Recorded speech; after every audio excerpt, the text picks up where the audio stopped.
দু একটি রাজনৈতিক দলের আবদার মেটাতে গিয়ে কথিত গণভোট যদি করতে হয়, রাষ্ট্রকে আলু চাষিদের যে ৩,০০০ কোটি টাকা পরিমাণের গড়ছা, এই গণভোট কথিত গণভোট করতে হলে রাষ্ট্রকে প্রায় সমপরিমাণের টাকা গচ্ছা দিতে হবে।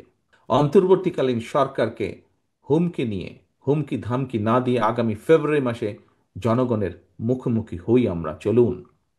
জনগণের মুখোমুখি আমরা সকলে হই, চলুন। আমাদের প্রতিটি রাজনৈতিক দলের মনে হয় একটি কথা গুরুত্ব সহকারে মনে রাখা প্রয়োজন।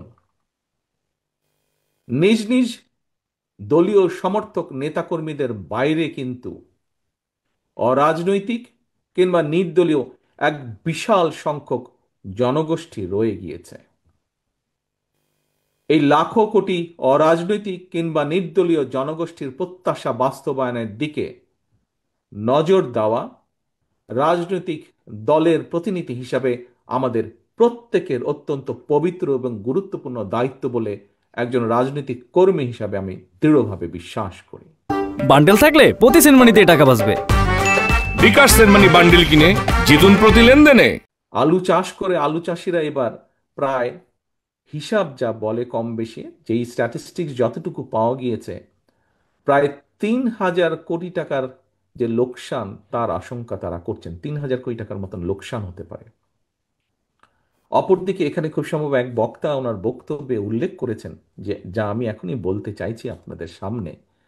অপরদিকে আমরা দেখি যে দু একটি রাজনৈতিক দলের আবদার মেটাতে গিয়ে কথিত গণভোট যদি করতে হয়, রাষ্ট্রকে আলু চাষিদের যে ৩,০০০ কোটি টাকা পরিমাণের গড়ছা, এই কথিত গণভোট করতে হলে রাষ্ট্রকে প্রায় সমপরিমাণের টাকা গচ্ছা দিতে হবে।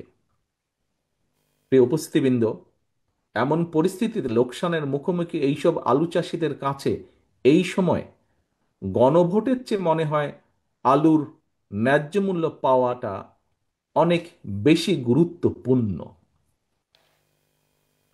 দেশবাসীর ভাবনার জন্য আমি এই প্রসঙ্গটি উপস্থাপন করলাম। এখানে মিডিয়ার ভাইরা আছেন, ওনারা যদি আমাকে সহযোগিতা করেন তাহলে আমার এই প্রসঙ্গটি আমি দেশবাসীর কাছে ওনাদের মাধ্যমে উপস্থাপনের জন্য রেখে গেলাম। একই সাথে একইভাবে যে সকল সম্মানিত উপস্থিতিবৃন্দ, আমন্ত্রিত অতিথিবৃন্দ আছেন, তাদের কাছে আমি এটি রেখে গেলাম।